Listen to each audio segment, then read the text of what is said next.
Asyhadu an la ilaha illallah wahdahu la syarika lah. Wa asyhadu anna Muhammadan abduhu wa rasuluh.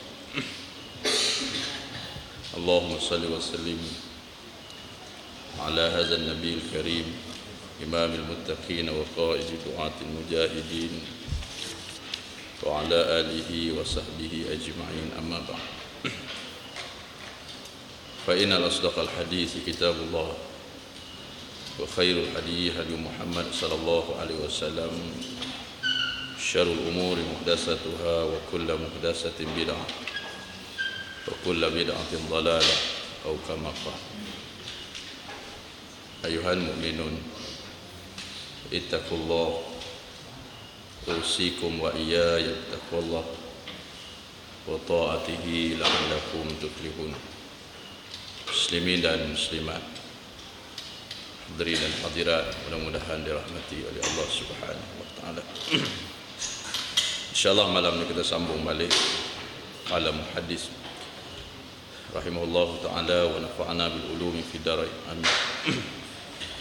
Baik, kita sambung balik apa hadis daripada Ummu Salamah tadi. Kita berhenti di wa anha. Wa anha tu maksudnya sambungan daripada hadis lepas dah. Wa anha anna imra'ata qalat, ya Rasulullah, inna ibnati mata anha zawjuha wa kharishtakat aynaha afanaquluha. Qala la, muttafaqun alaih. Baik, daripada Ummu Salamah. Wa anha tu, ha tu kembali kepada Ummu Salamah yang lepas. Anna imra'atan khalat, bahwasanya ada kata seorang perempuan khalat, telah berkatalah ia seorang perempuan. Dia kata, ya Rasulullah, inna ibnati mata anha zawjuha. Dia kata, wahai Rasulullah, sesungguhnya anak perempuan aku ni kematian suami dia. Wa khadishtakat aynaha, dan dia mengadu sakit mata. Aynaha tu mana mata dia sakit lah. Mana ishtakat tu maksud dia maridat, ataupun dengan mana ta'allamat, dengan mana mata berair, mata merah sakit. Afanaquluha, dia kata, adakah boleh apa kami nak suruh dia ni pakai celah? Mana macam tu? Qala, kata Nabi, la. Nabi kata tak boleh. Muttafaqun alaih, riwayat Bukhari dan Muslim. Maksudnya dalam hadis ni Nabi tegur. Satu, Nabi tegur orang yang sakit mata dia tak boleh pakai celah. Orang yang sakit mata tak boleh pakai celah. Kemudian hadis ni melarang juga orang yang kematian suami dia. Kita masih lagi dalam bab, orang kata dalam bab berkabung, dia panggil. Masih lagi dalam bab berkabung.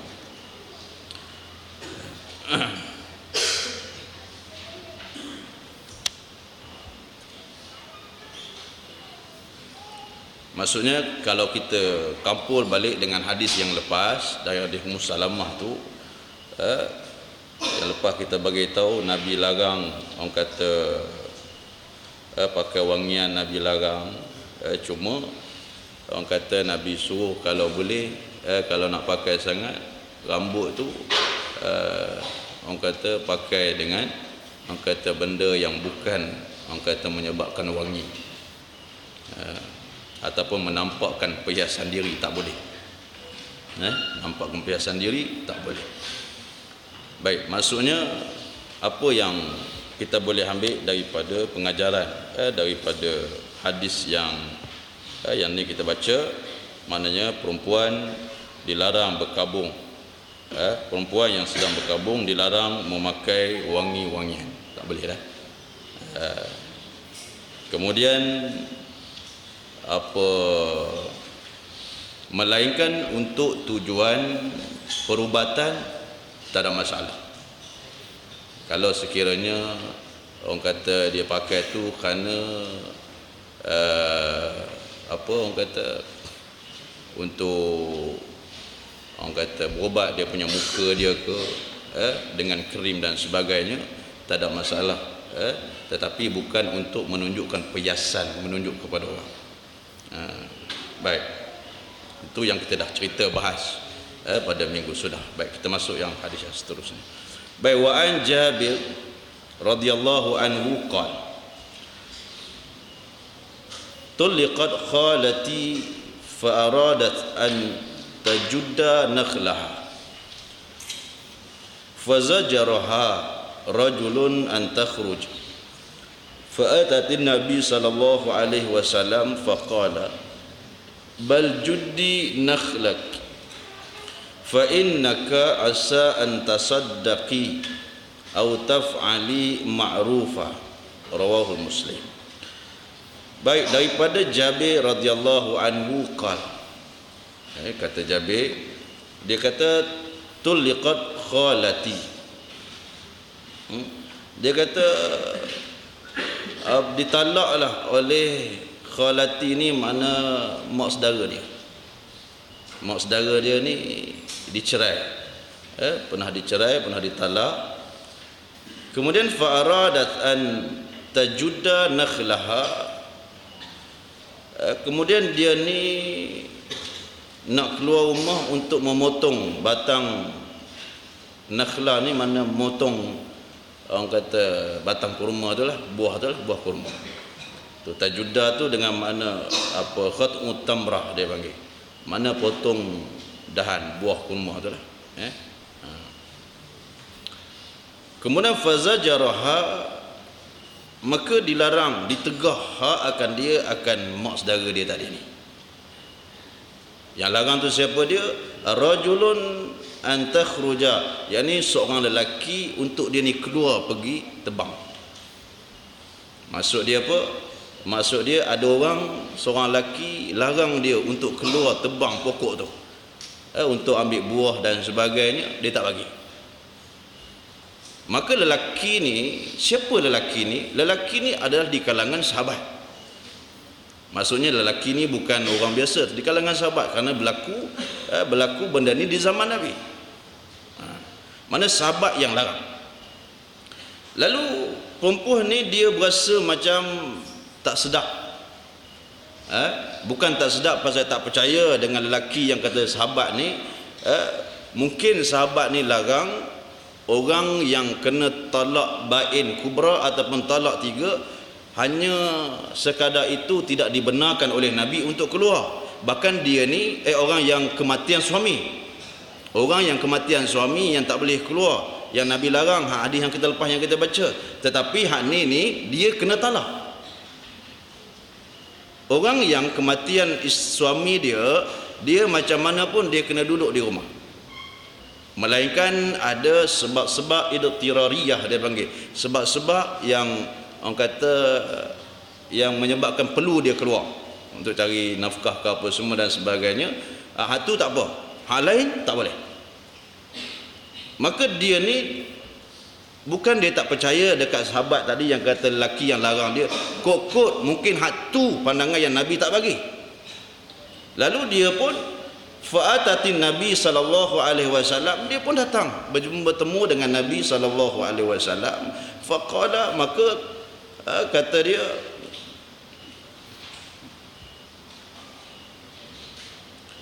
kemudian kata Nabi, bal juddi nakhlaki. Nabi kata, kamu boleh keluar. Bal juddi, bahkan teruskan, orang kata untuk kamu keluar. Bal judi kan?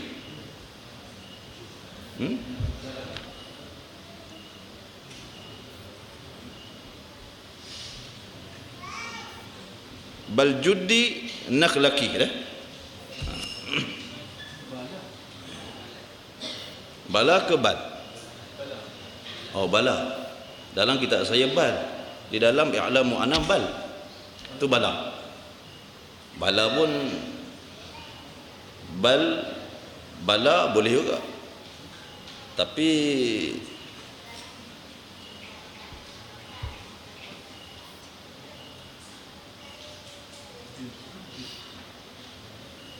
kalau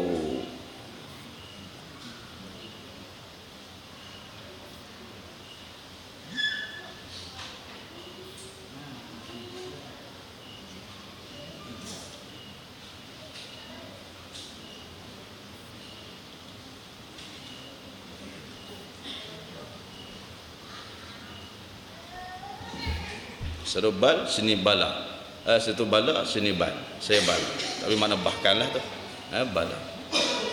Dia kalau bala ni, kalau persoalan itu macam apa, kalau kita bagi contoh alastu bi rabbikum, kalau ungkapan dimula dengan alastu, dia mesti jawapan dia mesti kena bala. Bala ni makna dia pasti, dia tidak ada. Kalau na'am ni dia boleh jadi ya tu ya tak pasti lagi. Kalau bala confirm, dia panggil tu.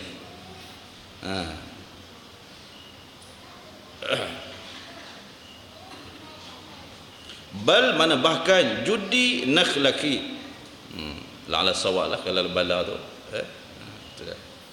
Sebab saya tengok rujuk dua ni, kitab ni dia cuma tak tengok dalam Subul Salam tadi tu.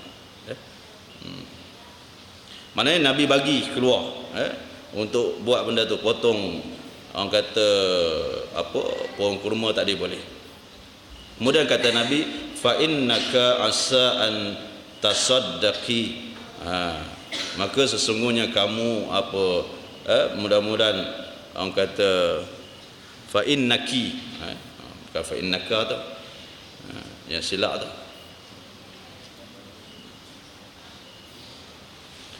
Baik, fa innaki asa an tasaddaqi atau taf'ali ma'rufah. Mungkin orang kata dengan sebab kamu potong tu, kamu orang kata boleh bersedekah, kemudian kamu boleh buat amal kebajikan. Tasaddaqi tu fi'il mudhari' tu dah. Fi'il mudhari' bi hazfin ihda ta'ain dia panggil. Asal dia tatasaddaqi. Dia bagi tasaddaqi tu. Jangan kata tasaddaqi tu fi'il madhi tu dah. Dia fi'il mudhari'.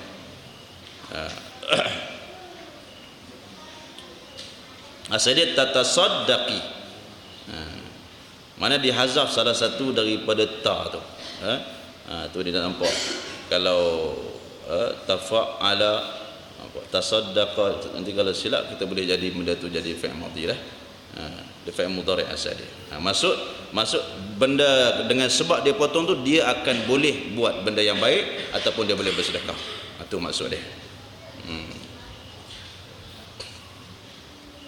Baik, hadis ni nak menunjuk kepada kita, orang kata Nabi tegah untuk orang yang dalam iddah muqtadah ini, melainkan li uzrin, melainkan dengan uzur tak apa dia keluar.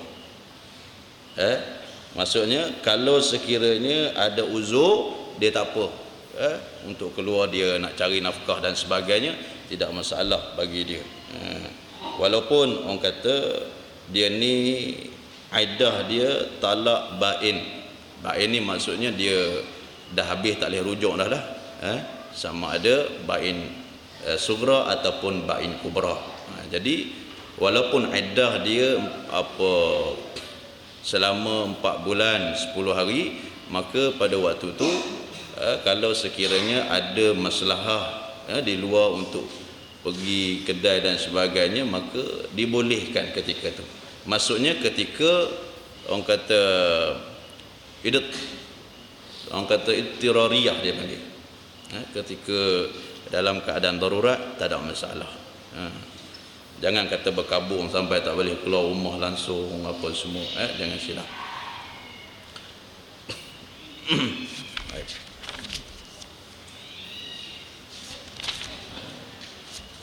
Cuma ada beberapa pandangan di kalangan ulama yang menegah terus ada.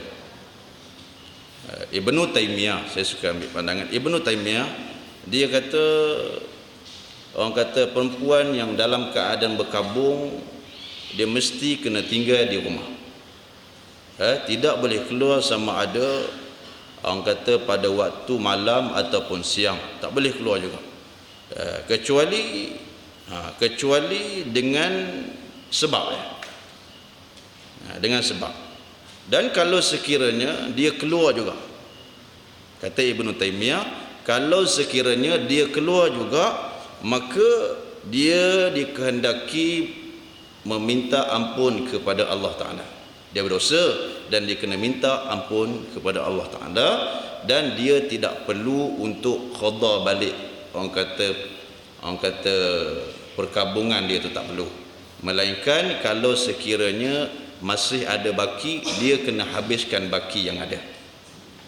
Ini pendapat Ibnu Taimiyah. Masalah tu. Jadi orang kata jangan kita bebankan benda ni, sebab ada pendapat yang mengatakan tak boleh keluar langsung, sampai dia kena duduk dalam rumah 4 bulan apa semua. Jadi kalau sekiranya ada sampai keluarga sakit dan sebagainya sampai tak boleh nak pergi, itu silap. Kerana benda ni dia ada pandangan. Baik. Wa an Furai'ah binti Malik radhiyallahu anha anna zawjaha kharaja fi talabi a'budin lahu faqataluhu. Qalat fasa'altu an-nabiy sallallahu alaihi wasallam an arji'a ila ahli fa inna zawji lam yatruk li maskana yamlikuhu wala nafaqa. Faqala na'am. Falamma kuntu fil hujrati nadani faqala umkuthi fi baitik hatta yablughal kitabu ajal. Nampak? Kitabu ajalah tu dia panggil ikhtibas sudah. Saya kata terang ikhtibas. Qalat fa'tadatu fihi 4 ashhurin wa 10.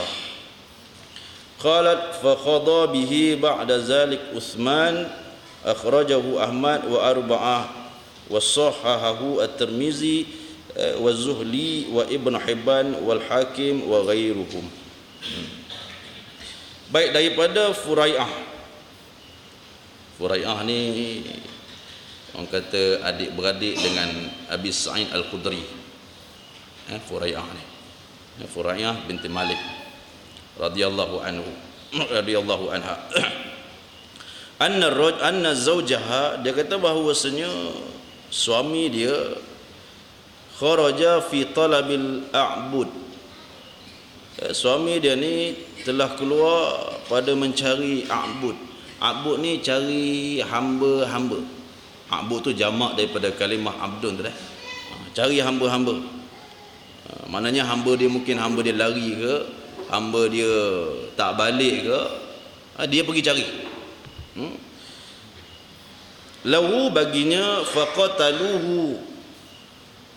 Bila dia pergi cari faqataluhu, maka orang kata telah membunuhlah mereka itu, yakni mereka hamba itu, akan suami dia tadi ni. Akan zaud tadi lah, suami dia.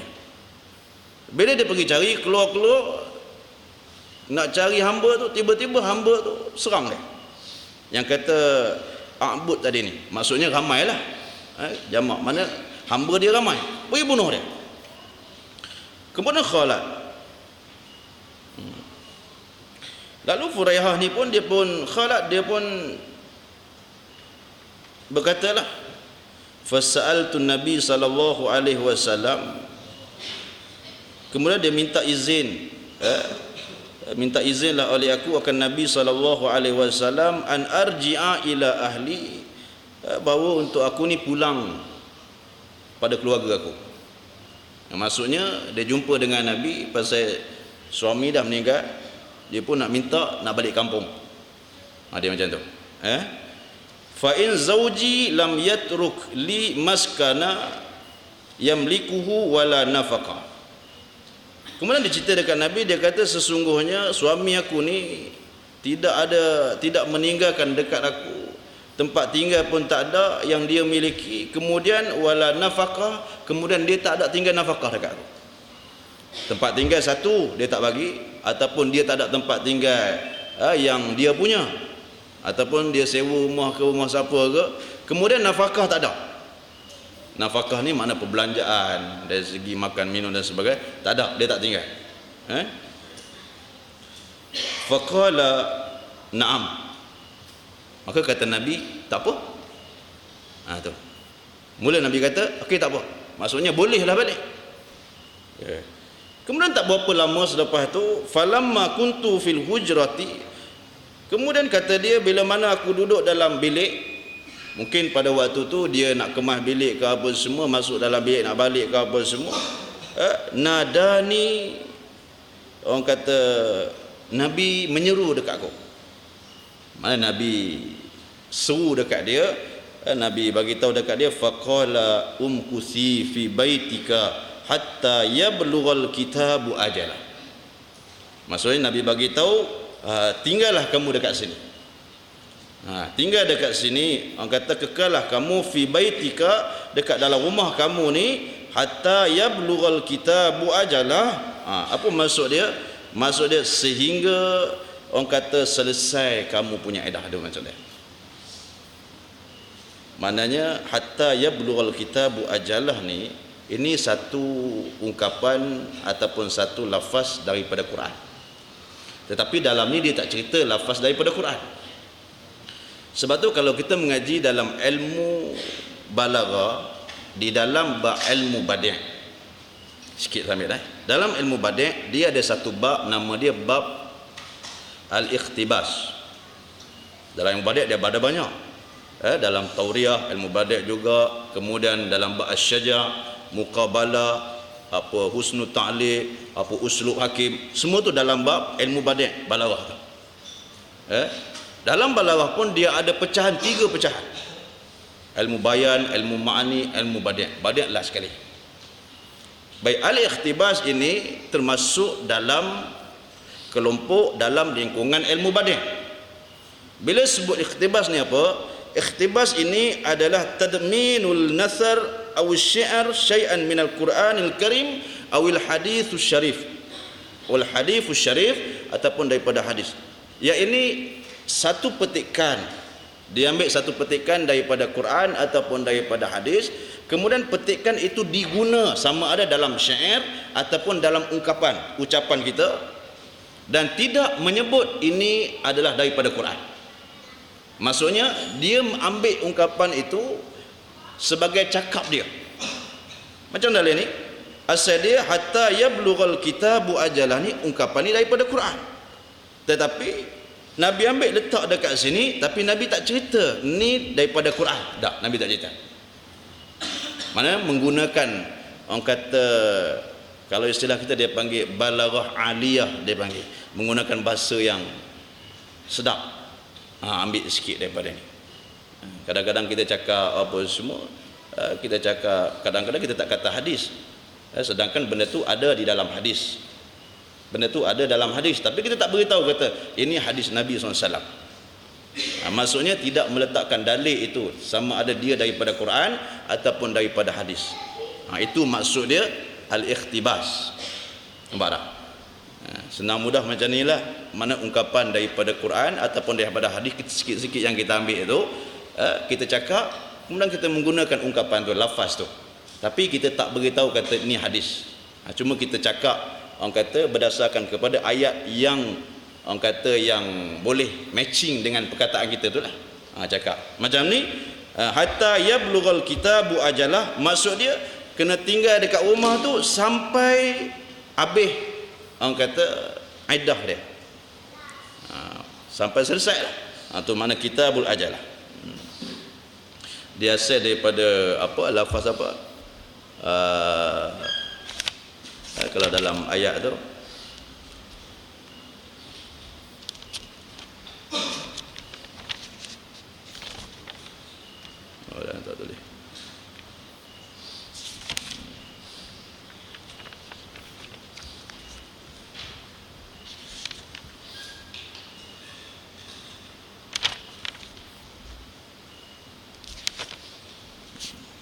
Wala ta'zimu uqdatan nikah hatta yablughal kitabu ajalah, dalam ini sebut. Buka dalam surah Al-Baqarah ayat 235. Dia ambil ungkapan tu sikit. Hatta yablughal kitabu ajalah. Masuk dia bila maknanya cukup iddah. Maknanya Nabi suruh duduk tu cukup iddah. Di sana ada tauriyah. Tauriyah ni dia tauriyah ni kalau kita nak cerita kata kalau orang istilah sekarang dia panggil bon sunat. Dia bon sunat. Tak ada masuk benda bon sunat. Istilah macam ni lah. Dia boleh menggunakan dua lafaz dengan makna yang berbeza. Macam saya kata saya dekat sini. Saya ada di kampung Seri Damai. Bila orang tanya, "Hello, ustaz ada mana?" Saya ada di kampung. Maksudnya bila saya kata kampung, maksud saya kampung di sini. Mungkin dia faham kampung di balik kampung saya di Muazzam ke mana. Ustaz nak minta kuliah malam ni, saya ada di kampung. Saya tak tipu. Saya kata saya ada di kampung. Mana itu mana tauriyah dia panggil.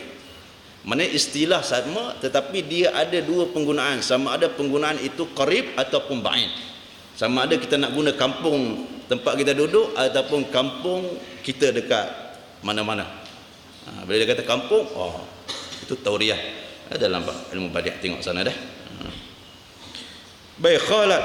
Kemudian orang kata apa Furai'ah ni, dia kata fa'tadatu fihi arba'ata ashhur wa ashra. Kemudian aku beriddah lah fihi padanya, pada rumah tadi itu arba'ata ashhurin wa ashra, orang kata 4 bulan 10 hari. Dia pun terus faqala faqada bihi ba'da zalika Utsman, maka kata Furaidah, dia kata begitu juga telah melaksanakan bihi dengannya ba'da zalik, dengan yang demikian Utsman pada pemerintahan Khalifah Utsman. Mana Sayyidina Utsman dia guna cara yang Nabi buat macam ni. Dia guna pakai. Akhrajahu Ahmad wa arba'ah wa sahahu at-Tirmizi wa Zuhli wa Ibn Hibban wal Hakim wa ghairuhum. Dikeluarkan oleh Imam Ahmad dan arba'ah. Yang saya kira bagi tahu semalam arba'ah wa sahahu at-Tirmizi, dan disahihkan oleh Imam At-Tirmizi. Kemudian wa Zuhli, dan disahihkan juga oleh Az-Zuhli, wa Ibn Hibban dan Ibn Hibban wa Hakim wa ghairuhum, dan selain daripada mereka itu. Baik, wa an Fatimah bintul Qais radhiyallahu anha qalat, ya Rasulullah, inna zawji talaqani thalatha.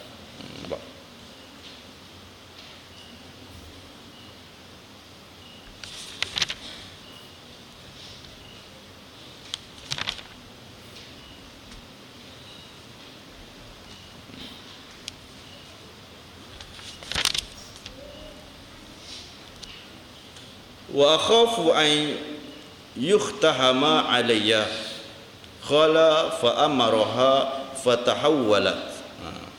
Rawahu Muslim.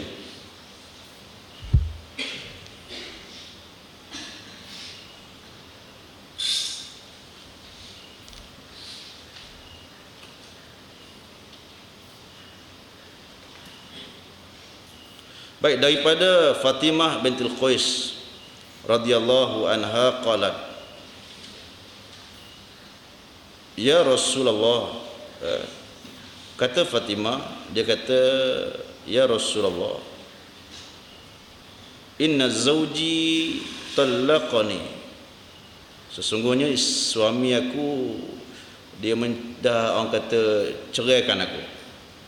Dia telah ceraikan aku salasa, dengan talak 3. Bila talak 3 ni dia panggil ba'in kubra. Talak 3 terus. Kemudian dia kata wa akhafu an yuhtahama alayya. Kemudian aku takut, dia kata, bahawa aku ni diganggu. Dia kata dia takut aku ni diganggu alayya ke atas aku. Maksudnya dia pun jadi risaulah pasal suami dia dah talak 3. Dia takut suami dia ni kok suami dia ni jadi gila talak ke, main kacau dia ke apa semua, dia jadi risau. Maksudnya dia duduk seorang dah tu. Fa amaraha, kemudian kata Nabi, kata Nabi, fa amaraha, baginda kemudian orang kata menyuruh akan dia, akan orang kata Fatimah tadi ni, fatahawwalat, orang kata berpindah. Fatahawwalat ni mana hawilah, mana suruh pindah daripada duduk di situ. Maksudnya boleh kalau sekiranya ada orang kata darurat dan sebagainya, maka dibolehkan walaupun pada waktu tu dia dalam iddah. Pada waktu tu dia dalam iddah, dibolehkan untuk dia keluar daripada rumah. Cuma ada ulama mengatakan berdasarkan kepada hadis Furai'ah tadi ini, mengatakan orang yang kematian suami, macam mana pun dia mesti kena duduk di rumah dia. Dia mesti kena duduk di rumah dia. Dia tak boleh duduk di tempat-tempat yang lain, tak boleh. Kalau sekiranya dia ada rumah, apa semua duduk rumah dia. Melainkan orang yang ditalak bain, maka pada waktu tu kalau sekiranya mudarat untuk dia, maka dibolehkan untuk dia berpindah berdasarkan kepada hadis ni lah. Hadis ni. Kalau siapa takut terancam dan sebagainya, maka ketika tu tak apa.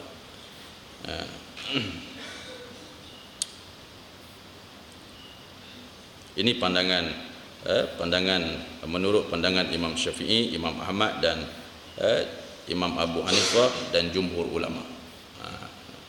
Ada tengok di situ dah dalam fiqhul hadis tu. Baik, wa an Amr ibn As radhiyallahu anhu qala la tulbisu alaina sunnatan nabiyina.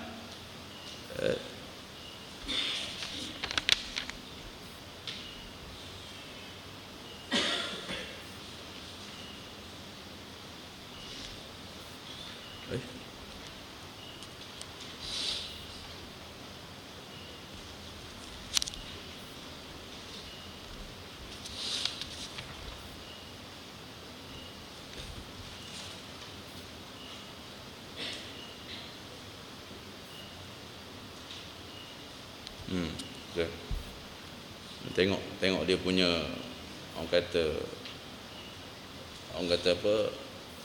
apa lafaz dia dengan di dalam i'lam ni. Sebab tu kalau ada lafaz yang tertinggal tu beritahu dah.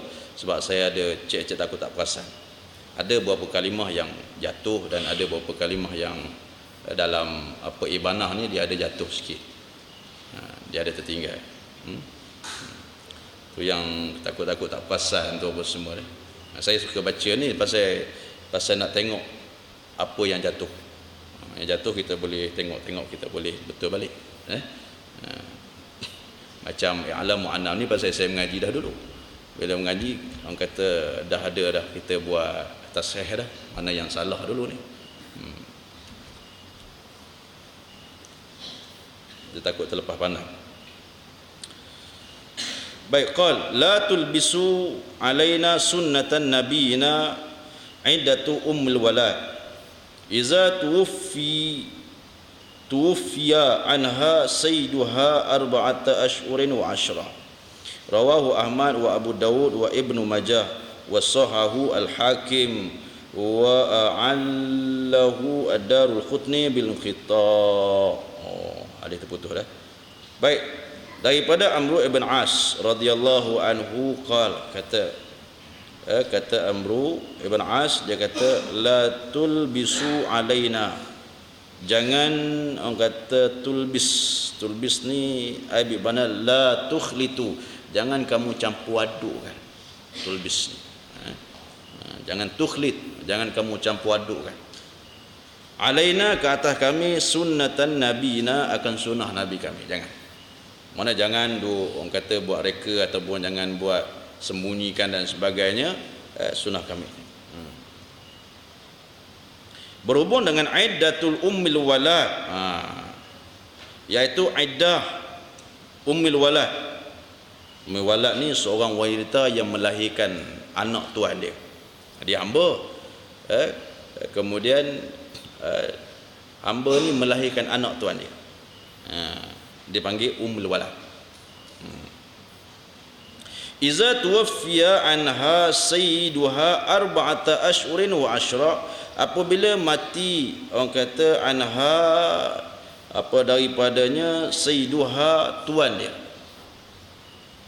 Bila tuan dia mati, arba'ata ashhurin wa ashra, dia punya iddah dia 4 bulan 10 hari juga. Nampak? Saya tengok dia macam mana. Rawahu Ahmad wa Abu Dawud wa Ibnu Majah wa sahahahu Al-Hakim. Diriwayatkan oleh Imam Ahmad, oleh Abu Dawud wa Ibnu Majah, dan disahihkan oleh Hakim, tetapi orang kata dinilai cacat oleh Ad-Darul Qutni dengan inqita'. Maksudnya hadis ni dia terputus. Terputus ni makna dia jatuh lemah mengikut pandangan Darul Qutni. Baik. Ummul walad ni kita kena ingat satu, asal dia berdasarkan kepada hadis Amr ibn As. Mana benda ni tak ada dah, sekitar dia tak ada dah, tapi untuk kata apa, ambil tahu, zaman kita tak ada dah hamba ni. Sebab tu kadang-kadang nak cerita masuk bab hamba ni pun kadang-kadang orang pun tak apa nak semangat dengar. Pasal tak ada. Ada orang gaji bukan hamba. Jadi kod lah, mana tahu satu ketika kita berperang pula dapat tawanan kod. Boleh ingat benda ni. Baik. Bila kematian ummul walad tuan dia, kematian tuan ummul walad, maka pada waktu tu berdasarkan kepada orang kata hadis Amr ibn Az ni, dia kena sama seperti mana orang merdeka. Apa sebab? Ulama bahas panjang benda ni. Ulama bahas. Ada yang mengatakan dia kena iddah hanya 2 bulan je. Ada yang kata iddah dia 2 bulan. Sehari depan kita jumpa. Dalam ni dia kata kena 4 bulan 10 hari, sama seperti mana orang merdeka biasa.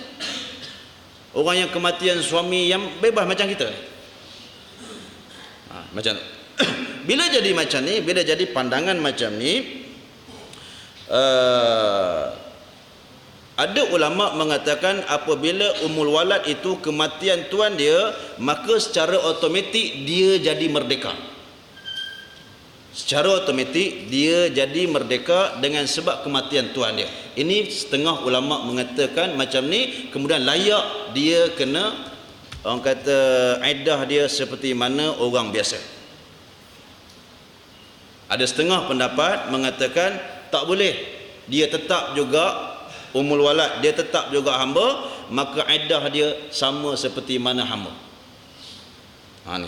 Sebab tu Ad-Darul Qutni dia meletakkan bahawasanya hadis ni terputus. Bila terputus, mana dia punya hujah dia tak berapa nak kuat. Apa sebab hadis ni terputus?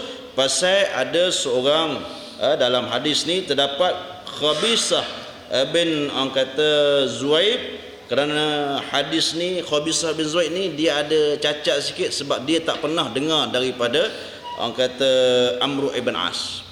Dia tak pernah dengar. Mana antara perawi-perawi dia ni tak pernah dengar daripada Amr bin As hadis ni.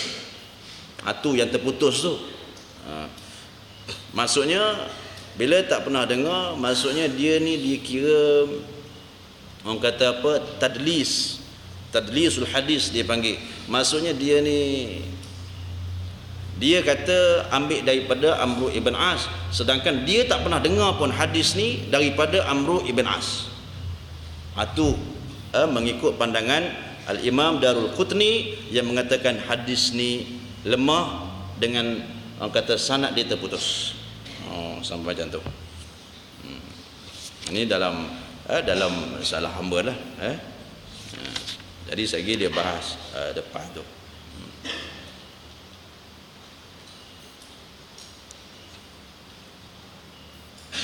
Imam Ahmad kata pula, dia kata hadis ni tak sahih. Imam Ahmad.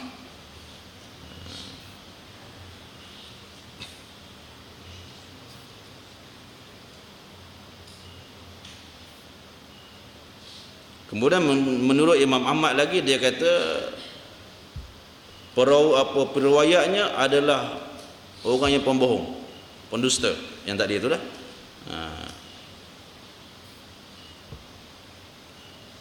Dan hadis ini menurut Imam Baihaqi orang kata sangat lemah di sisi ulama hadis. Menurut Imam Baihaqi hadis ni tersangat lemah di sisi ulama hadis. Itu dia.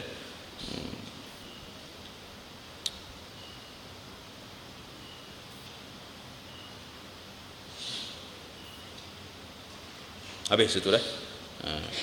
Baik, wa an Aisyah radhiyallahu anha qalat innama aqra'u athar.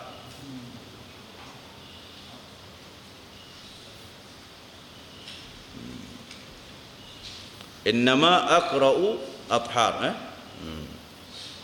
Akhrajahu Malik fi qissatin bisanadin sahih. Oh, hadis ni sahih dah. Yang ni dibahas oleh ulama ni yang kata berhubung dengan aqra' ni, quru' yang kata salah satu quru' tu ya. Ada yang mengatakan salah satu quru' tu 3 kali suci, ada yang mengatakan salah satu quru' tu 3 kali haid. Maksudnya quru' ini dia punya lafaz dia mustarak, dia panggil banyak, lafaz dia banyak. Kemudian ada yutlaqu alal haid wa yutlaqu alat tahri. Ada yang mengatakan dia ni dengan makna haid, ada yang mengatakan dia dengan makna bersih, suci. Imam Syafi'i mengatakan 3 kali ataupun salah satu quru' itu dengan maksud bersih berdasarkan kepada hadis ni. Di antaranya berdasarkan kepada hadis ni. Imam Hanafi dia kata salah satu quru' itu dengan maksud 3 kali haid berdasarkan kepada hadis depan lagi kita akan jumpa. Hadis tu. Dia ada dalil-dalil dia dah. Di antaranya apa Imam Hanafi dia pakai dalam satu hadis Nabi sebut tada'us salah ayyama qur'iha. Maksudnya tinggalkanlah waktu solat pada hari-hari quru'-nya wanita. Maksudnya hari yang wanita tu tak bersih. Satu hadis diriwayatkan oleh Abu Daud. Tetapi Imam Syafi'i pegang dengan hadis ni kerana hadis ni orang kata sanad dia sahih. Sebab apa? Sebab Aisyah sendiri kata daripada Aisyah radhiyallahu anha, beliau berkata quru' adalah waktu suci. Yang kata quru' itu aqra' itu athar. Aqra' tu jamak tu dah. Jamak daripada kalimah quru'. Mana quru'. Akhrajahu Malik fi qissati bisanad sahih. Ini diriwayatkan oleh Al-Malik dalam satu kisah dengan sanad yang sahih. Sebab tu kalau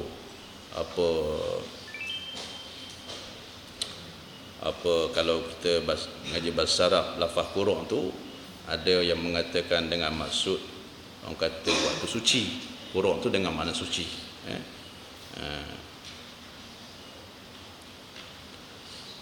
Tapi Ibnu Hajar dia menyokong hadis ni, mengatakan bahawasanya mazhab ulama orang kata bersendapat, yakni di kalangan jumhur ulama mengatakan quru' itu dengan maksud suci. Mengikut pandangan Ibn Hajar Al-Asqalani, dia kata mana berdasarkan kepada hadis ni diambil jumhur ulama, orang kata meletakkan bahawasanya quru' itu suci. Tak apalah tu, walaupun ada perbahasan di kalangan ulama mengenai quru', tapi yang pentingnya salah satu quru'. Kita tak boleh nak salah mana-mana tu, kerana ulama mazhab ni dia orang ni bukan cala orang. Dia orang ni di kalangan orang kata mujtahidin. Imam Syafi'i pun ahadun mujtahidin. Begitu juga Imam Hanafi dan sebagainya. Dia orang ni orang yang layak untuk bagi ijtihad. Kita tak boleh orang kata nak petikai dia apa semua, nak menang mana-mana, tak boleh. Kerana dia orang ada hujah yang sendiri dengan keilmuan, kewarakan dan sebagainya yang ada pada dia. Kita tak boleh nak petikai benda ni. Baik.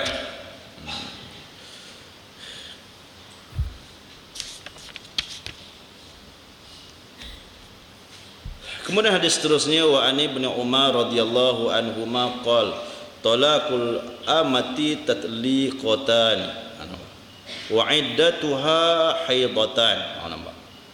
Rawahu Ad-Darqutni wa akhrajahu marfu'an wa dha'afahu. Dhaif pula.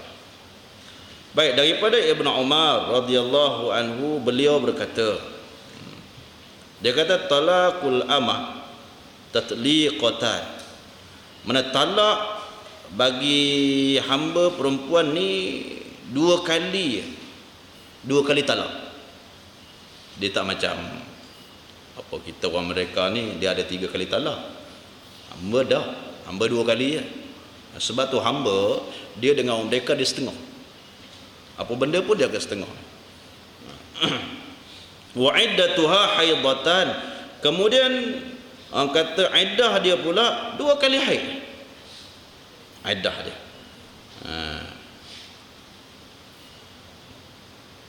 Rawahu Ad-Darqutni, diriwayatkan oleh Darqutni, wa akhrajahu, dan dikeluarkan oleh Darqutni menurutnya hadis ini marfu'. Kemudian marfu', kemudian hadis ini dhaif. Ini kata marfu', kemudian hadis ini dhaif pula.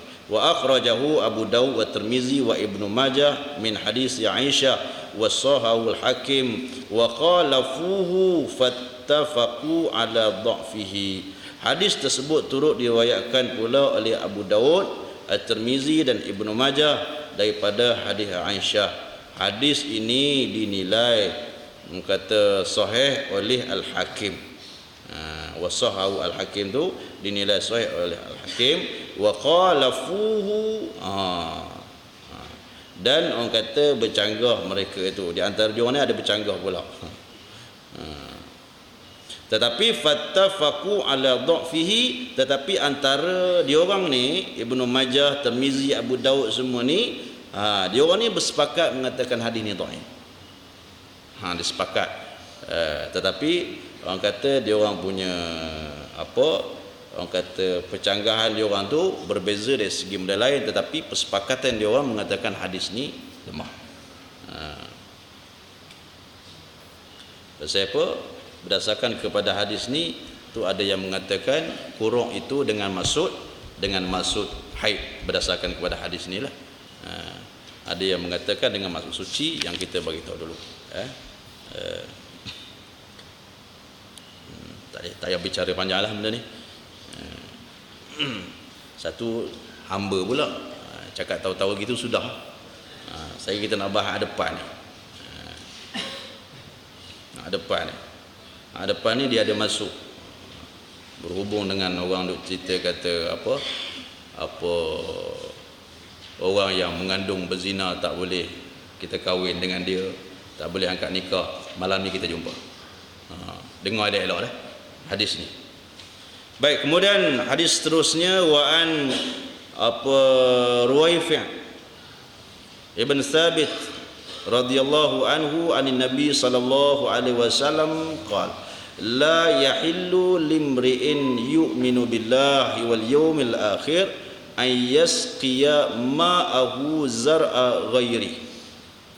Akhrajahu Abu Dawud wa Tirmizi wa sahahahu Ibnu Hibban wa hassanahu Al-Bazzar. Baik, daripada Ruwaifi Ibn Sabit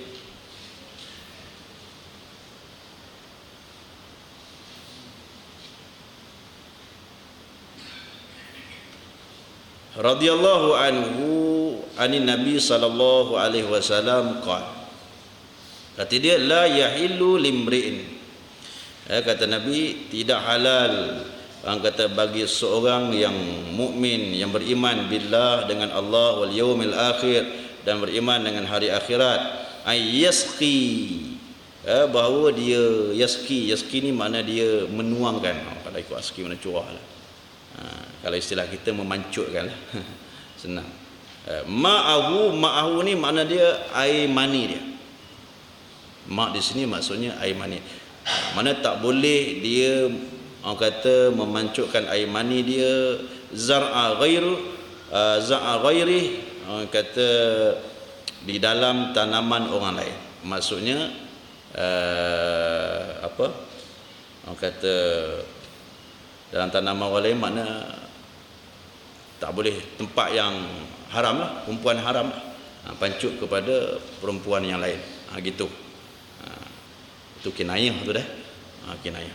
Maksudnya Nabi nak bagi tahu tak boleh kalau seseorang yang pertama sekali orang yang sudah berkahwin kemudian apa kita pergi pula orang kata lacur dia.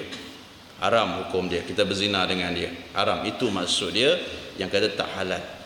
Kemudian yang kedua, berdasarkan kepada hadis ni orang kata perempuan yang hamil. Mana hamil dia sudah bawa benih yang lain. Tidak dibolehkan untuk kita pancut dengan dia. Tidak dibolehkan untuk kita bersetubuh dengan dia. Dia dah hamil. Di antaranya contoh hamba tawanan perang. Hamba yang kita dapat daripada perang, kemudian kita nak kita dapat dia, kemudian di situ tidak dibenarkan untuk kita bersetubuh dengan dia. Maka berlakulah percanggahan di kalangan ulama-ulama mazhab. Imam Malik dan Imam Ahmad mengambil hujah salah satu daripada hadis ni, mengatakan tidak boleh kita berkahwin ataupun fasad perkahwinan kita. Mana tidak sah perkahwinan kita dengan perempuan yang hamil anak luar nikah. Yang hamil ataupun yang mengandung anak luar nikah ataupun hamba dan sebagainya. Tak boleh berdasarkan kepada hadis ni kerana dia ada orang kata kesuburan orang lain di dalam kandungan dia. Imam Ahmad dan Imam Imam Malik tadi. Cuma berbeza pandangan Imam Syafi'i dengan Imam Hanafi. Kena tak elok-elok lah. Saya buka dalam Hasyiah Baijuri jumpa. Saya buka dalam Mughni Muhtaj jumpa. Dalam Majmu' pun ada. Imam Syafi'i mengatakan bahawasanya kalau sekiranya anak yang dikandung itu anak zina, sah kita bernikah dengan dia, sah kita jima' dengan dia. Boleh kita berjima' dengan dia terus. Begitu juga pandangan Imam Abu Hanifah. Imam Abu Hanifah dia kata sah akad nikah dengan perempuan yang hamil anak luar nikah. Cuma ada sikit perbezaan Imam Abu Hanifah dengan Imam Syafi'i. Berdasarkan kepada wati, orang kata setubuh dengan dia. Imam Abu Hanifah, ambil Imam Syafi'i dulu. Imam Syafi'i kata apabila dah kahwin boleh terus. Boleh, orang kata boleh bersetubuh terus. Sama ada bersetubuh itu orang kata orang yang kahwin dengan dia, orang yang dia zinai ke, ataupun dia kahwin dengan orang yang bukan berzina, orang yang menzina dia. Mana maksud? Imam Abu Hanifah kata sah angkat nikah kahwin, tetapi dia ada manik di situ. Dia tak boleh nak bersetubuh. Kalau sekiranya orang yang kahwin dengan perempuan yang dizinai itu adalah orang yang bukan yang rogo dia. Kalau orang yang rogo dia, orang yang zina dia, ni tak apa terus. Tak nampak lagi.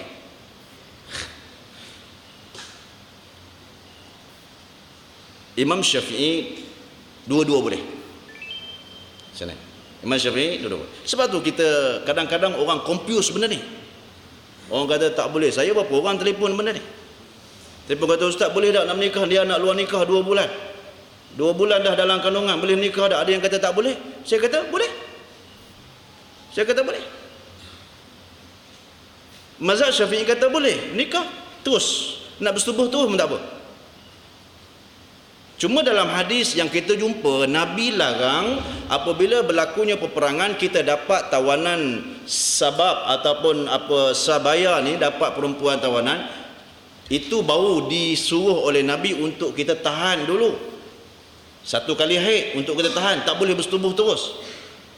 Tetapi adapun anak luar nikah yang dia orang ni tak menikah lagi, yang nak nikah telah tak boleh lah, memang kompon tak boleh.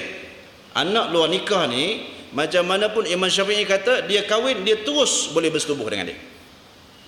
Boleh terus bersetubuh dengan dia. Sama ada yang lelaki ni memang dia yang berzina dengan dia, ataupun dia ni jadi pak sanggup ke apa semua kahwin dengan dia, dua-dua boleh.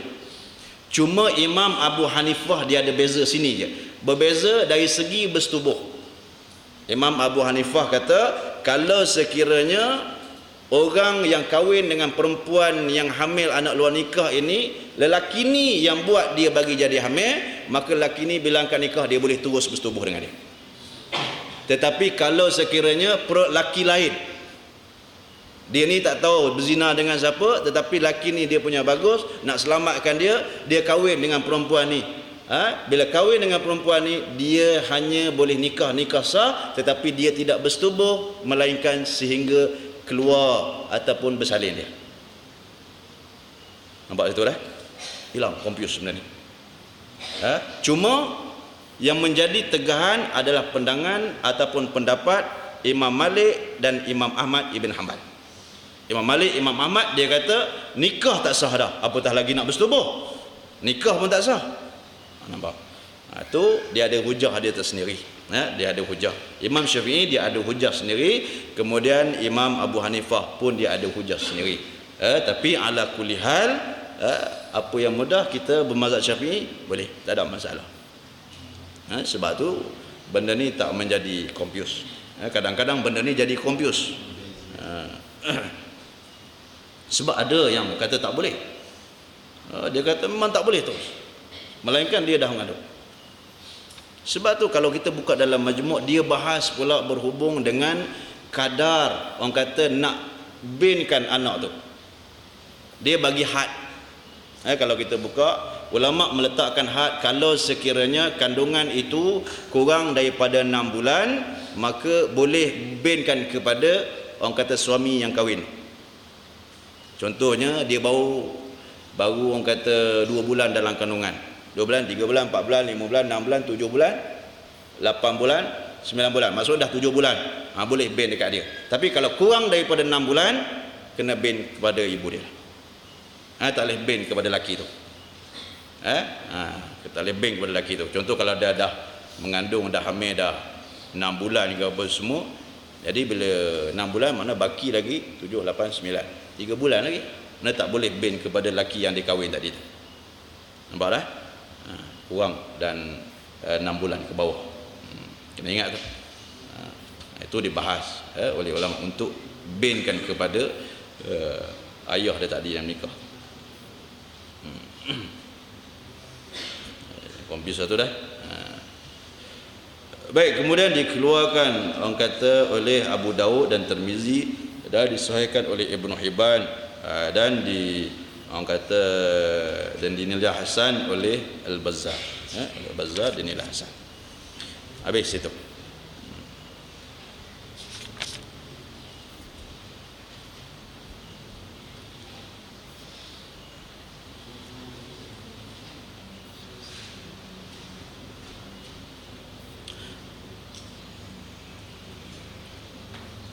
Baik, wa an Umar radhiyallahu anhu fi imra'atil mafqud.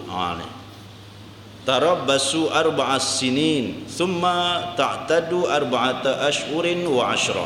Akhrajahu Malik wa Syafi'i. Baik, daripada Umar radhiyallahu anhu fi imra'atin mafqud, menceritakan berhubung dengan perempuan yang mafqud. Mafqud ni yang ditinggal. Tarabbasu 4 sinin, mana dia perempuan tadi tu dia kena tunggu sampai 4 tahun. Arba'a sinin ni makna 4 tahun dia kena tunggu.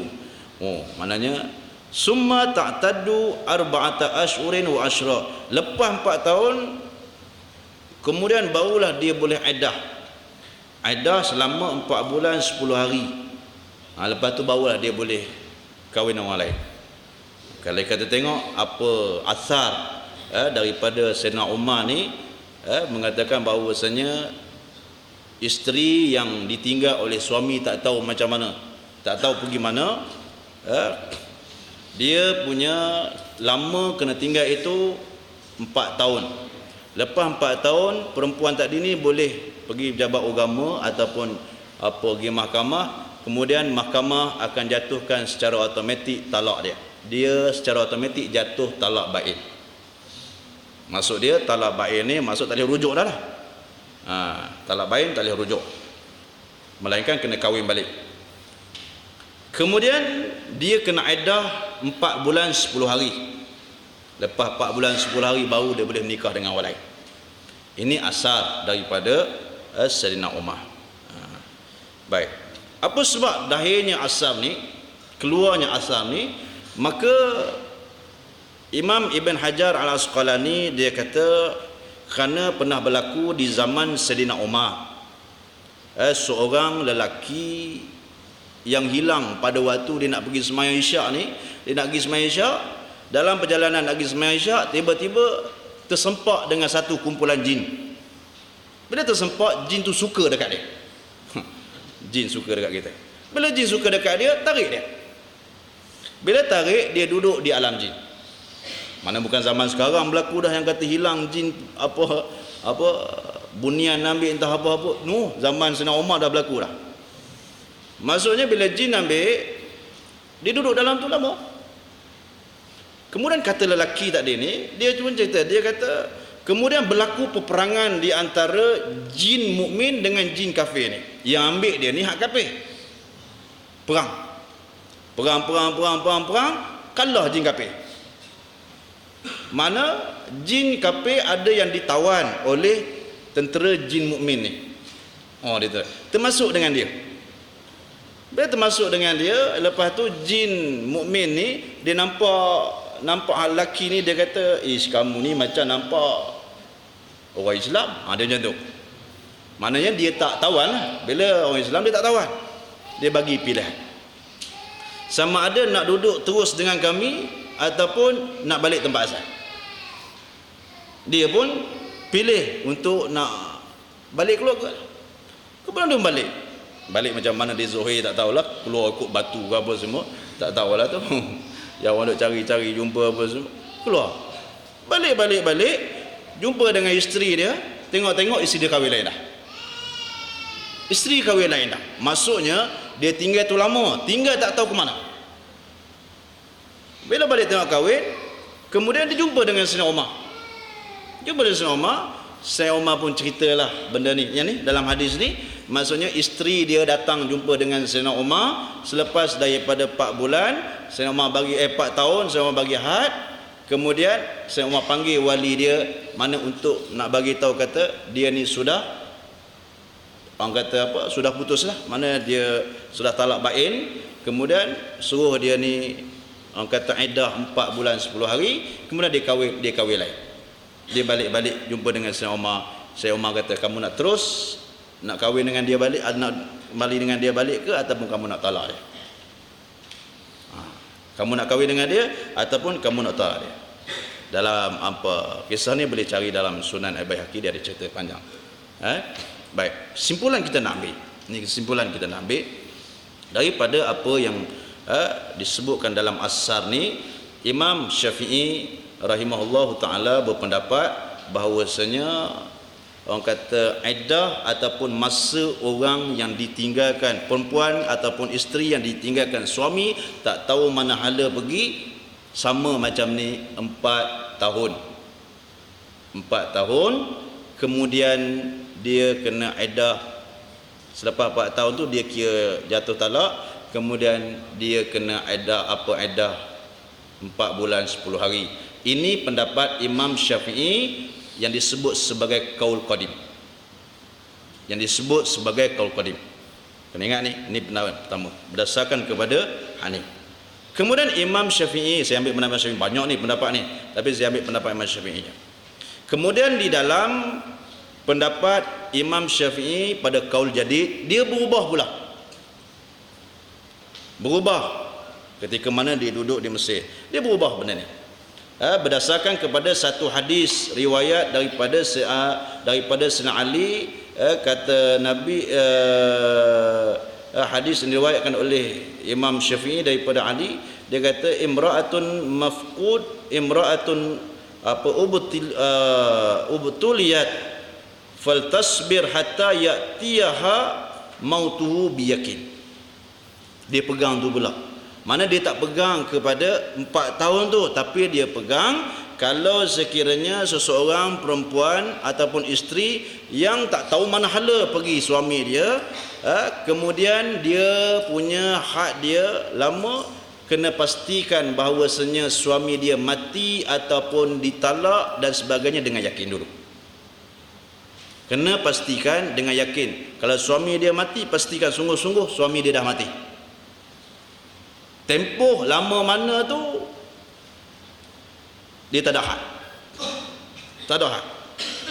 Dia tapi berdasarkan kepada ni, mana ya'tiyaha mautu biyakin, mana datang keyakinan. Kalau dia kata yakin dah suami dia mati, dia kira jatuh, tak ada. Dia kena iddah sajalah 4 bulan 10 hari. Tapi kalau sekiranya tak dapat, dia kena sabar dulu. Macam tu Imam Syafi'i. Sebab tu sekarang ni kalau di pejabat agama, dia akan pakai benda ni. Dia nak pastikan dulu, ada tak surat, betul tak suami kamu ni lemah, betul dia pergi, betul, kena pasti sungguh. Dia akan cari juga. So dah yakin sungguh, dah cari mana apa semua maklumat tak ada, confirm. Confirm, terus dia kira iddah.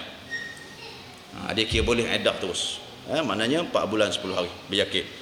Asal dia berdasarkan kepada asal Sayyidina Umar ni 4 tahun, tunggu 4 tahun.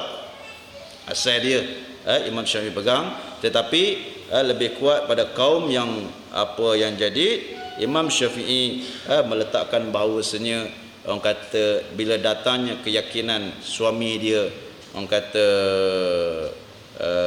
dah meninggal ke ataupun orang kata betul-betul dah ceraikan dia ke apa dan sebagainya, maka pada waktu tu dia dikira jatuh. Barulah dia boleh adanya iddah di antara dia.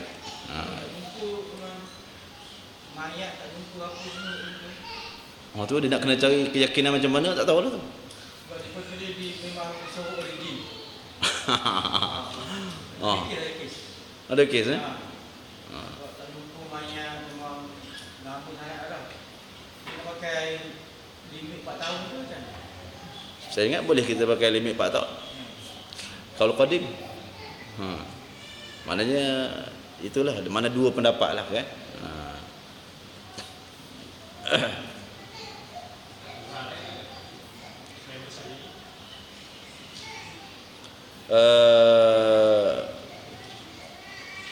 Imam Malik begitu juga, Imam Ahmad begitu juga, Imam Ishaq pun begitu juga. 4 tahun. Kemudian yang ambil pendapat yang kau jadid, yang orang kata seakan dengan Imam Syafi'i ini adalah Imam Abu Hanifah. Kemudian orang kata Imam Abu Hanifah saja. Imam Abu Hanifah saja.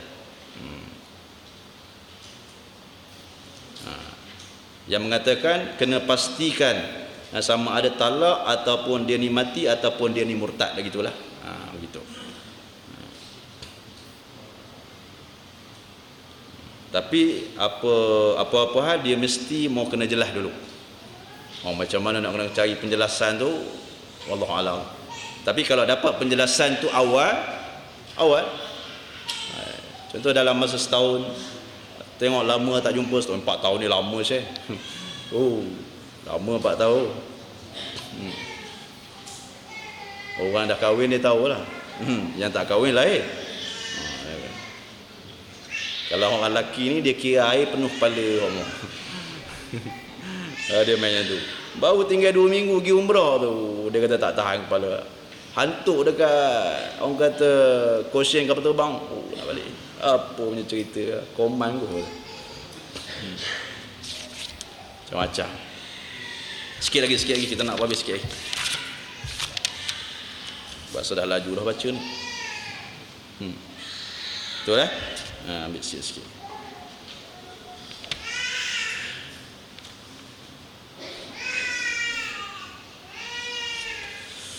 Baik.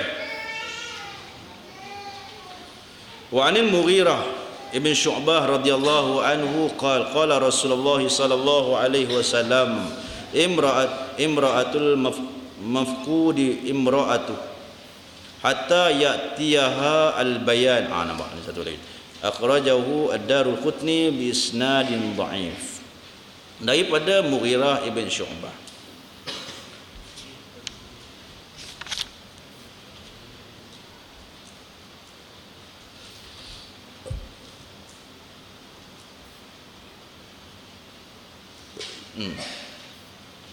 Daripada Mughirah ibn Syu'bah radhiyallahu anhu qala Rasulullah SAW, telah berkatalah oleh Rasulullah SAW, imra'atul mafqudi imra'atu, mana perempuan ataupun isteri yang kehilangan suami, imra'atuhu, dia tetap isteri dia. Imra'atuhu, dia masih lagi isteri dia. Itu maksud dia. Hatta ya'tiyaha, sehingga orang kata datanglah al-bayan, orang kata bukti yang tepat. Ikut ni. Akhrajahu Daraqutni, dikeluarkan oleh Daraqutni bi isnad dhaif, dengan sanad yang dhaif. Kemudian wa an Jabir radhiyallahu anhu qala Rasulullah sallallahu alaihi wasallam la yabitanna rajulun 'inda imra'atin illa ay yakuna nakiha aw za mahram. Akhrajahu Muslim. Baik, daripada Jabir radhiyallahu anhu, kata Jabir, qala Rasulullah sallallahu alaihi wasallam, telah berkata oleh Rasulullah sallallahu alaihi wasallam, la yabitanna, taukid tu dah, nun tu taukid tu, jangan, orang kata yabit ni mana jangan bermalam lah.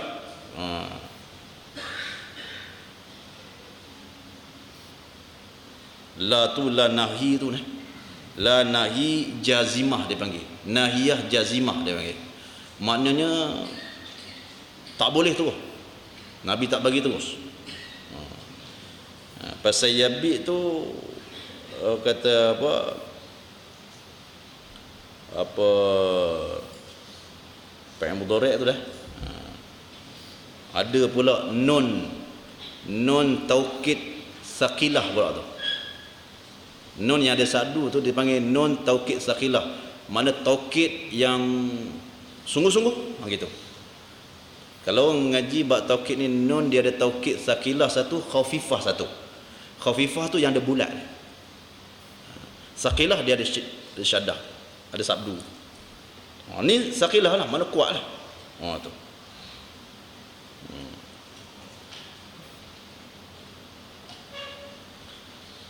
Mana tidak boleh, orang kata bermalam lah oleh lelaki indam ra'atin, di sisi perempuan. Mana dengan perempuan tak boleh. Mana Nabi, perempuan ni maksudnya perempuan ajnabiyah dia panggil, perempuan yang bukan mahram. Illa ayyakuna nakiha, illa melainkan, dia ada istisna. Mana nak tolak kata tak boleh tu, melainkan ayyakuna nakiha, melainkan adalah nakiha orang yang dinikah, suami dia lah, tak apa. Au za mahram, ataupun orang kata yang mempunyai mahram, mahram dia lah, tu tak apa, duduk berdua. Tapi kalau dalam hadis ni disebut la yabit, yabit ni mana bermalam, mana malam tak boleh berdua, siang tak apa ke? Tak. Dia kalau kita mengaji dalam usul fiqh, dia sebut kias a'la bi adna, adna bi a'la dia panggil. Mana malam pun tak boleh. Malam ni dia cerita waktu kita ni banyak ruang. Malam ni kita, siang ni kita banyak istirahat, kita banyak kerja apa semua, pendek masa kita untuk bersama. Kalau kita nak pergi mengurat pun siang ni masa, bukan dia kerja balik pukul 5 dah. Dak toteng-toteng apa semua, baru minit sangat. Sebab tu dalam hadis ni Nabi menggunakan ungkapan malam. Malam pun tak boleh, siang lagi tak boleh. Dia macam tu. Malam dalam masa yang panjang pun tak boleh, siang lagi tak boleh. Tu dia panggil kias. Macam kita kias macam ni lah. Yang kata ala bi adna, adna bi ala ni. Macam dalam Quran dia kata diharamkan kamu makan walah mal khinzir, daging babi. Dia kata daging babi, dalam Quran sebut daging babi. Habis tu tulang kita buat sup boleh? Sup ekor?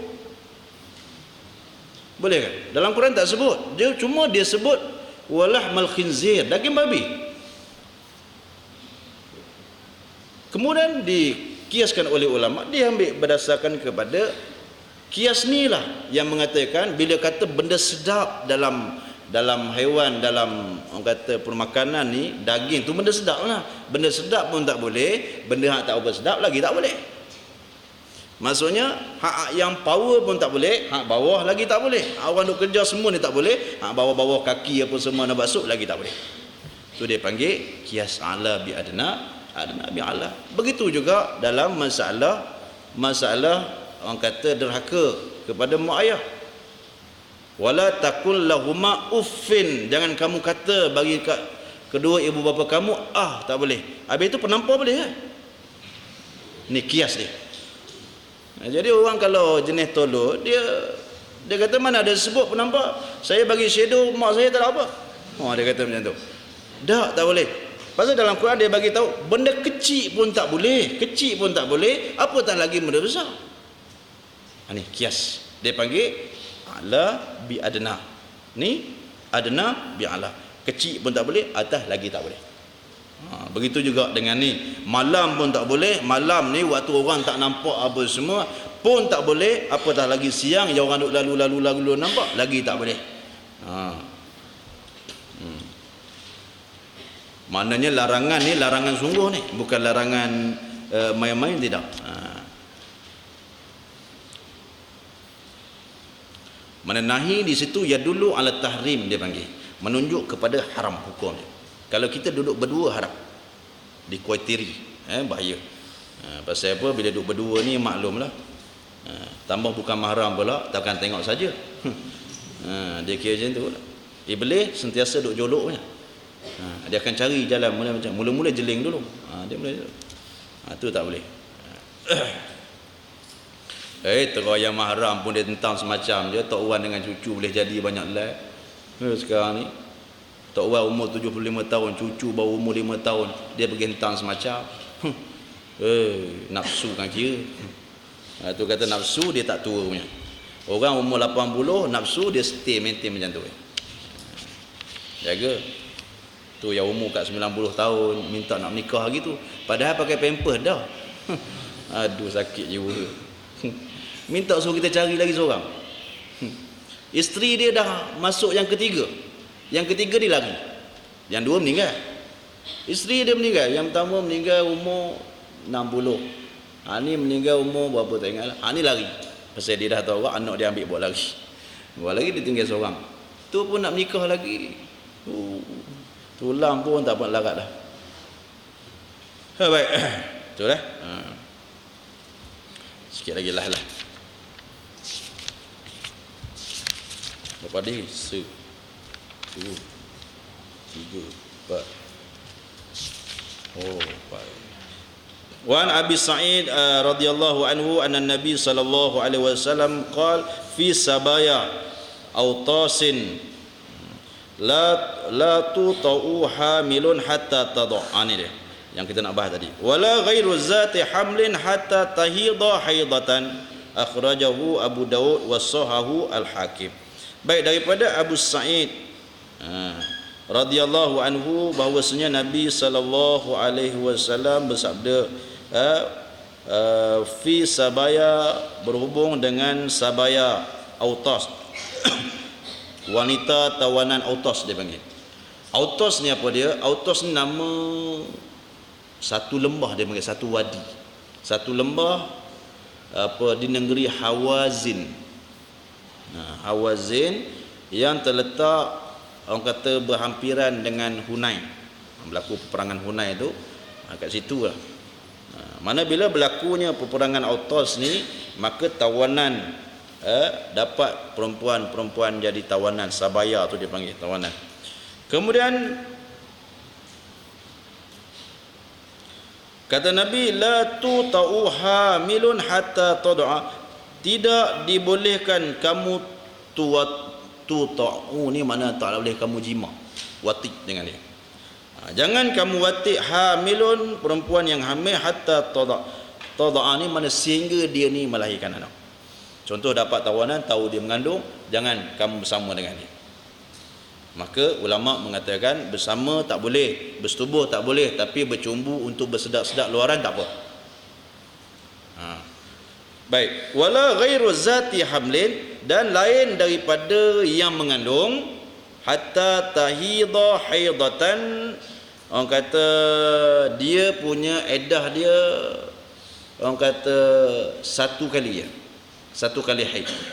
Mana bila satu kali haid ni, apa dah sempurna satu kali haid ni, maksudnya dia ni sudah kosong, confirm dia ni bersih dah, tak mengandung dah.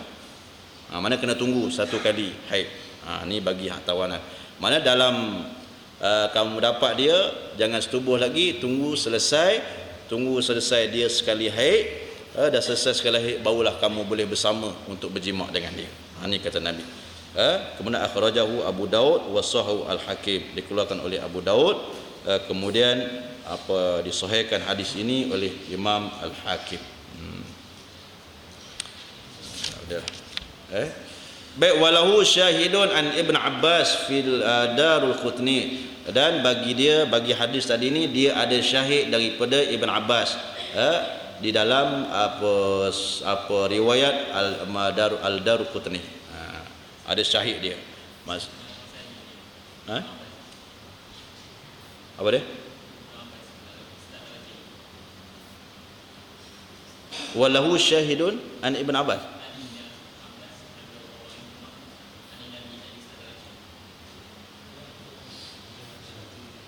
Ya, yang mana? Tertinggal? Oh, nak laju punya pasal tinggal satu lah. Baik, wa an Ibn Abbas radhiyallahu anhuma an Nabi sallallahu alaihi wasallam qala, la yakhluwanna rajulun bimra'atin illa ma'azi mahram. Akhrajahu al-Bukhari. Baik, daripada Ibn Abbas radhiyallahu anhuma. Bila sebut radhiyallahu anhuma tu mana Ibn Abbas dengan apa ngapak dia sekali lah, Abbas dah. Abdullah bin Abbas dengan Abbas. Abbas tu ayah dia. Daripada Nabi sallallahu alaihi wasallam qala, kata Nabi, la yakhluwanna rajulun, jangan sekali kamu berkhaluat. Khaluat lah. Kamu orang kata bersama dengan rajulun bimra'atin, seorang lelaki dengan perempuan. Jangan ada lelaki dengan perempuan sekali. Maksudnya yang ajnabi lah, yang tak boleh, yang boleh kamu kahwin dengan dia. Illa ma'azi mahram, melainkan dengan orang kata yang mempunyai mahram. Maknanya dengan mahram tak apalah, tapi dengan ni tak boleh. Hadis Ibn Abbas diriwayatkan oleh Imam Bukhari, akhrajahu Bukhari. Maksudnya Nabi larang untuk kita ni bersama dengan, kalau dalam satu rumah tu ataupun dalam kereta ke apa semua, tengok apa yang bukan mahram kita, jangan. Bahaya. Bahaya tu banyaklah, takut. Ulama bahas kerana di antaranya takut fitnah. Fitnah jiran keliling dan sebagainya, hingga menyebabkan air muka kita dan keluarga kita malu.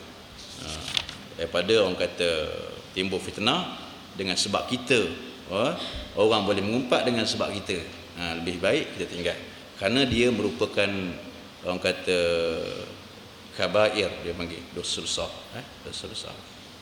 Jangan main-main. Baik.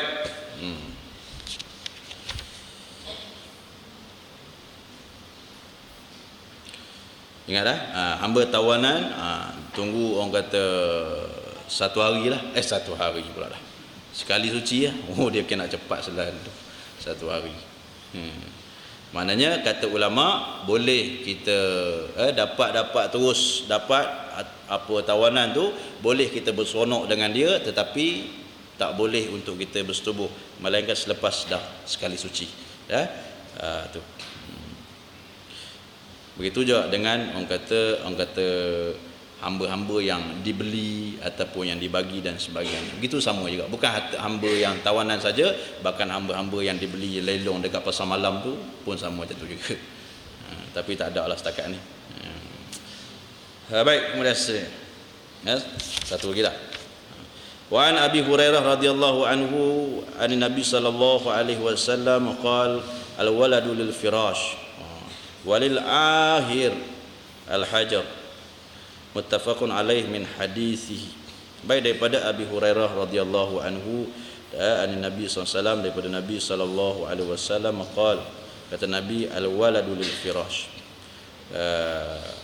anak yang lil firash. Firash ni mana, kalau ikut asal mana apa, tempat kita tidur tu apa, katil lah firash tu. Cuma orang kata di sini orang kata dia panggil apa, kalau ikut terjemah mudah dia panggil orang mana anak ni, bagi lil firash ni bagi orang yang sudah berkahwin. Gitu. Maknanya layak untuk bin dekat dia, layak itu digelar anak dia. Itu dia panggil lil firash, mana duduk sekali. Sebab tu ada ulama mengatakan firash ini dengan mana perkahwinan, dan ada ulama mengatakan firash ini apa dengan makna nikah. Ini pendapat firash.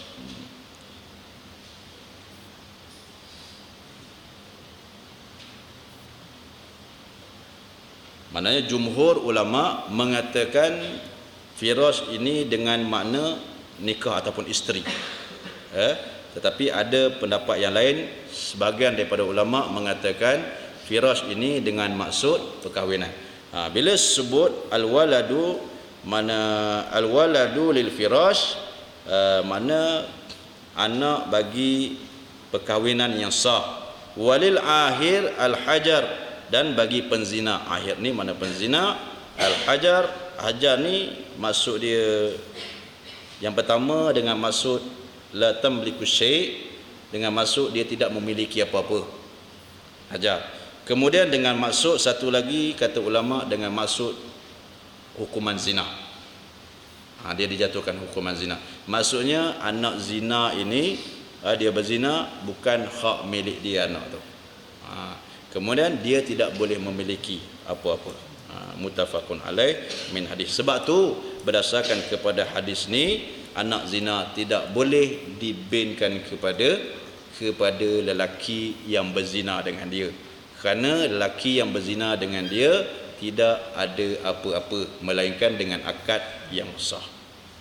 Dia pergi tala siapa-siapa ke kahwin, walaupun orang kata daripada air mani dia pun, tetapi tidak boleh dibinkan. Kerana Nabi bagi tahu al-akir al-ahir al-hajab, kerana orang yang penzina ini la tamliku syai', dia tidak memiliki apa-apa. Itu maksud dia. Baik, wa min hadis Aisyah radhiyallahu anha fi qissati, begitu juga daripada hadis Aisyah radhiyallahu anha dalam satu kisah. Wa an Ibnu Mas'ud radhiyallahu anhu inda Nasa'i, dan daripada Ibnu Mas'ud radhiyallahu anhu daripada riwayat Nasa'i. Wa an Utsman radhiyallahu anhu inda Abi Daud, dan daripada hadis Utsman radhiyallahu anhu daripada riwayat Abi Daud. Habis awal situ. Ini nisbah kepada nisbah kepada nak nasab keturunan kepada ayah tu. Yang kita beritahu, mana berdasarkan kepada hadis ni banyak bahas ulama berhubung dengan yang saya beritahu tadi, berhubung dengan meletakkan bin tadi tu. Dia ada bahas dalam hadis ni, dia bahas. Sebab tu kesimpulan ulama mengatakan boleh kita bin walaupun anak berkahwin dengan perempuan yang sudah berzina, tetapi mesti orang kata jangan lebih daripada 6 bulan. 6 bulan ke bawah tak apa lagi. Tapi kalau lebih daripada 6 bulan, maksudnya dia bersama dengan perempuan tu lebih kurang 5 bulan je lahir. Kahwin baru 5 bulan dah lahir, tak boleh bin dekat dia. Tetapi kalau kahwin kemudian 6 bulan ke atas, boleh bin kepada lelaki yang dia baru kahwin tu. Ingat tu dah. Habislah. Nanti insya-Allah kita akan masuk bab menyusukan anak. Ni pun banyak orang confuse. Ada orang kata boleh jadi anak susuan, ibu susuan dengan 2 kali minum susu, 2 kali isap kopi. Ada yang kata 3 kali, ada yang kata sampai kenyang. Apa kadar dia, kita akan bahas. Kadang-kadang orang confuse, main ambil anak angkat ni banyak ni. Ambil anak angkat, kadang-kadang tak cukup had minima dia, sehingga menyebabkan dosa sepanjang di dalam pergaulan, dalam keluarga. Wallahu alam. Al-Fatihah. Bismillahirrahmanirrahim. Shiratal ladzina. Bismillahirrahmanirrahim. Alhamdulillahirabbil alamin. Wassalatu wassalamu ala asyrofil mursalin wa ala alihi wasallam. Radina billahi rabban wal islam dinan wa Muhammadin nabiyyan wa rasula. Allahumma arina al-haqqa haqqan warzuqna ittiba'ah wa arina al-batila batila warzuqna ijtinabah. Rabbana atina fid dunya hasanah wa fil akhirati hasanah wa qina adzabannar. Walhamdulillahi rabbil alamin.